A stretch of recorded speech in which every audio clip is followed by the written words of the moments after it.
Hello everyone. In the previous class, we have discussed about the Miller indices for the direction.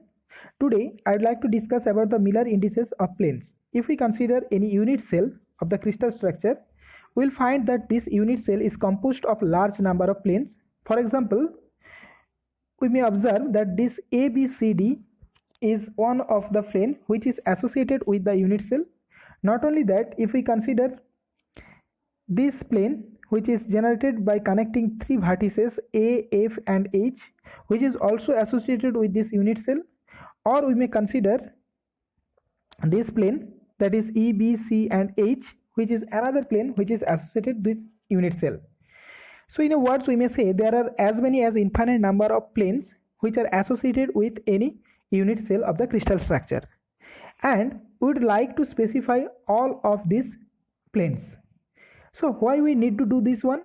Because if we analyze the external behavior of any crystal, that means electrical properties or optical properties or magnetic properties, we'll find that these properties is highly dependent on the planes.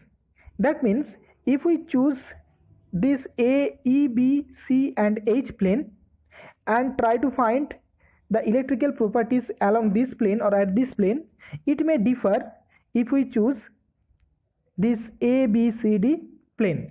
So the external property depends on the choice of the planes.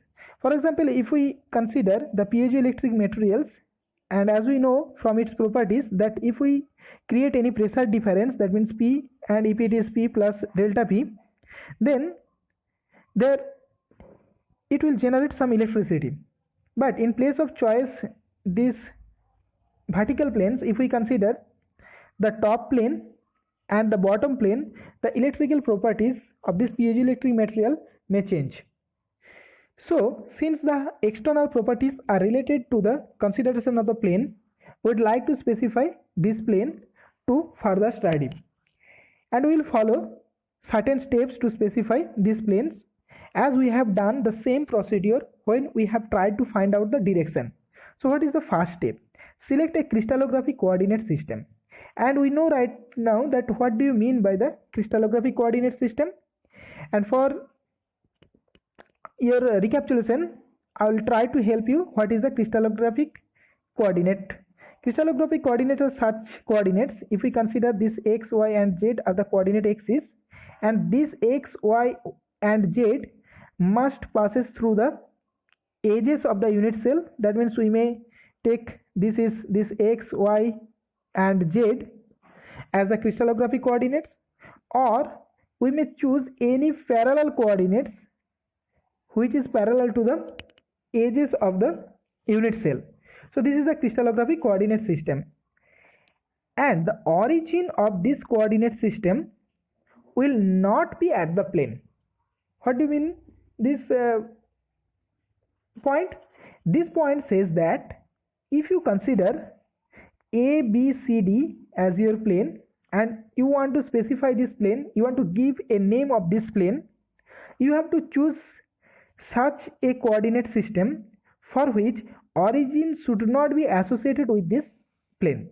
So let's try to understand. So if you choose this is your origin, which may be a crystallographic coordinates, if you choose this is your coordinate, which is the crystallographic coordinate because its all axes are parallel to the edges, but it will not work for this plane ABCD because its origin O is at the plane.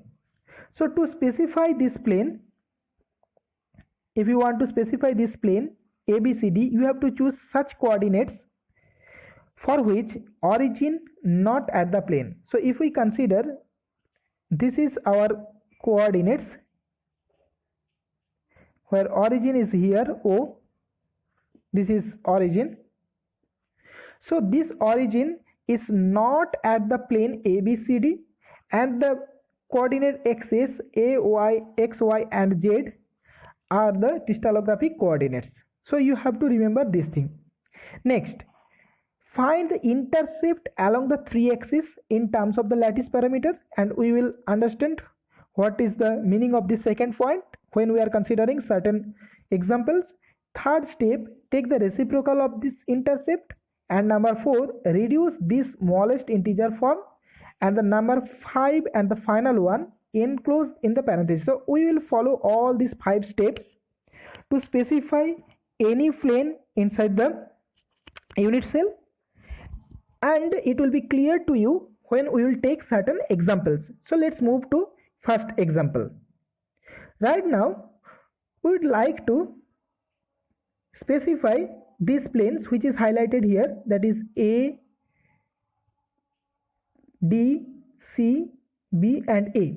We want to specify this plane. So we have to first choose a crystallographic coordinate system where origin will not be at the plane. So if we take, this is our crystallographic coordinate system, that is X, Y and Z, where origin is here. So it is clearly observed that origin is not at the plane A, D, C and B, and this X, Y and Z are the crystallographic coordinates. So this is our coordinate system to specify this plane ADCB. First we have to find the intercept of this plane in 3 axes. So this is our plane, this is A, D, C and B. So this plane only intercept at the x-axis because its 2 sides are parallel to y-axis and z-axis. So it will never intersect the y-axis and z-axis because this plane is parallel to y-axis and z-axis. There will no possibility of intersection of this y-axis and z-axis by this plane. So this plane ADCB only intersect at the x-axis at the point D. So the intercept along the x-axis for this plane is 1. If we consider this distance O to D is 1 unit, let's say there is one lattice point, here is another lattice point, and if we take the lattice distance, that means the distance between 2 lattice point is 1 unit, then we can say this ADCB plane cut this x-axis at 1 unit away from the origin. So intercept along the x-axis is 1. Since this plane does not intersect the y-axis, or we may say that this plane will intersect the y-axis at infinity, we may assume this one, that if possible anyhow this plane will intersect the y-axis at infinity, and in other words it means that these planes will not intersect the y-axis anyhow. Similarly, the intercept of this plane along the z-axis is also in infinity because ADCB plane will never cut the z-axis also. So what is the third step? Third step is we have to take the reciprocal of the intercepts. So first intercept along the x-axis is 1 and the reciprocal of this 1 by 1, and the intercept reciprocal of the intercept along the y-axis is 1 by infinity, and the same for the z-axis which is 1 by infinity. So it gives you 1 0 0. And the fourth step says that we have to take the smallest integer of these reciprocals, but it is already in the smallest integer form 1 0 0. So we don't need to do any other things to make it the smallest integer form. So we can write directly this is 1 0 and 0. And the fifth and the final point is that we have to place this smallest integer of the reciprocal 1 0 0 within a parenthesis. But remember that we should not use any comma in between 1 0 and 0. If you do that, it will give you wrong answer, and it is not the proper way to represent the plane. We have to represent the plane only in this form 1 0 0 within a parenthesis without any comma or any other symbol. So let's take another example. Now we would like to specify this plane which is generated by connecting B, C and A point. we want to specify this plane. So first we have to choose the coordinate system, crystallographic coordinate system, and origin should not be on that plane. So if we choose this one, this is our x-axis, this is our y-axis, and this is our z-axis, which is one of the vertices of this unit cell, and this is origin O. And remember that this plane is not at the origin, or we may say that the origin is not at that plane. So x, y and z may be considered as the crystallographic coordinate system. Next step is we have to find the intercept. So x-intercept means where this ABC plane cut at the x-axis. So we can see at the point B, this plane ABC cut the x-axis, and if we say the distance between O to B is 1 unit, so x-intercept is OA, not OA, it is OB. X-intercept is OB, which is 1. Similarly, the y-intercept, which is OC, which is also 1, we have taken it is 1 unit away from the origin, so this is also 1. And the z-intercept, which is OA, which is also 1, since this plane ABC cut all the 3 axes. So we have done the second step. Now move to the third step. We have to take the reciprocal of this intercept. So if we take the reciprocal of the first intercept, we will find 1 by 1. Second is also 1 by 1 and 1 by 1, and it will give us 1, 1 and 1. What is the fourth step? Fourth step says that we have to make these reciprocals in terms of smallest integer form, but it is already in terms of smallest integer form, so we don't need to do anything. We may just copy it 1, 1 and 1. And the final and the fifth step is just write these reciprocals, smallest integer form of the reciprocals, within the parenthesis. So what is the Miller indices of this plane? Which is 1, 1 and 1. Not this 1, 1, 1 not only indicates this ABC plane, but any plane which is parallel to this ABC plane also be represented by this 1, 1, 1 index. Okay, so let's move to another example. Right now we would like to specify this plane, that is O, A, B and C. We want to specify this plane. So what is the first choice or first step? First we have to set the crystallographic coordinate system, and according to the condition of the crystallographic coordinate system, origin should not be associated with the given plane.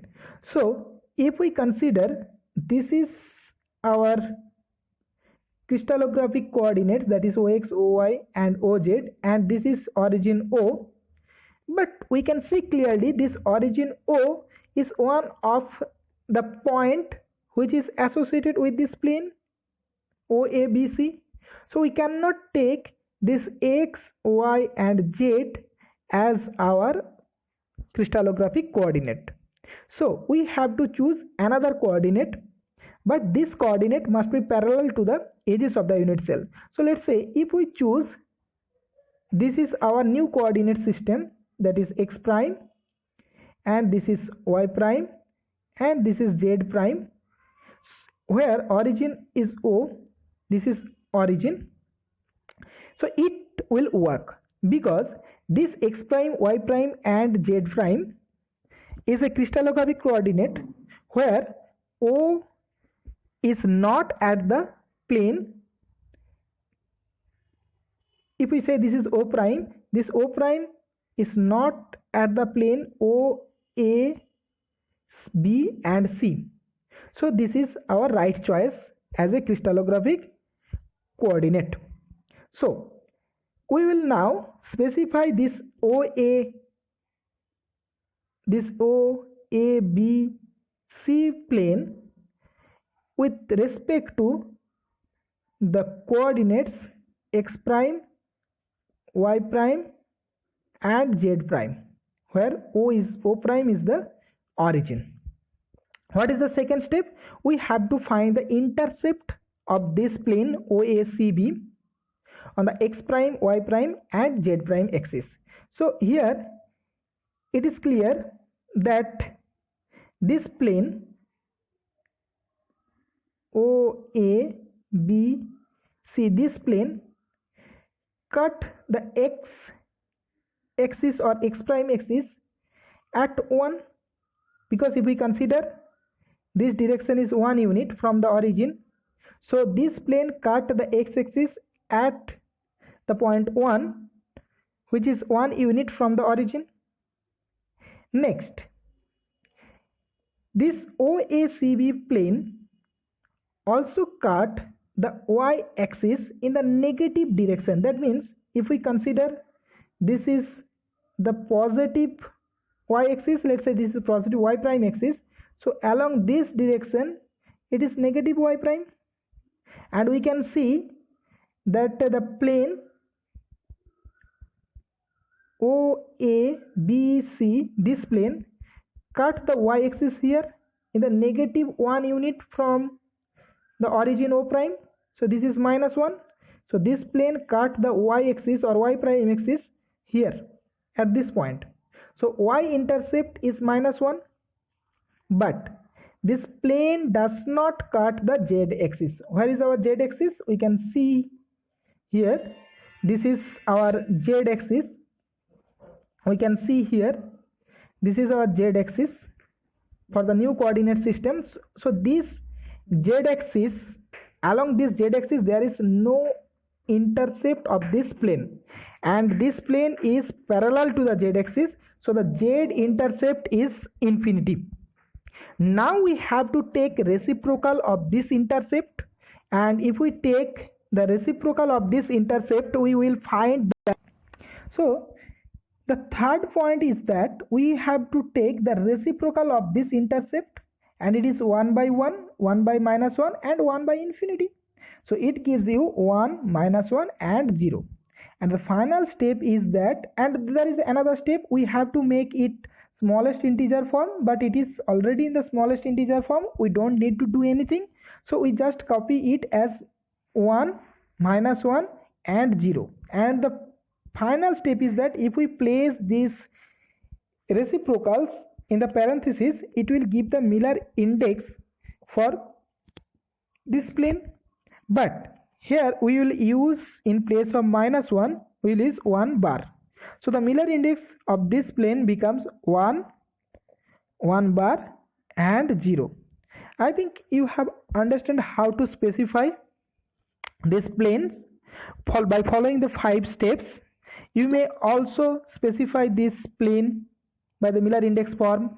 You may specify this plane. So try by yourself. You will get much more entertainment to find these planes. So this is enough for this class, and we will again meet for the next class. So thank you very much for your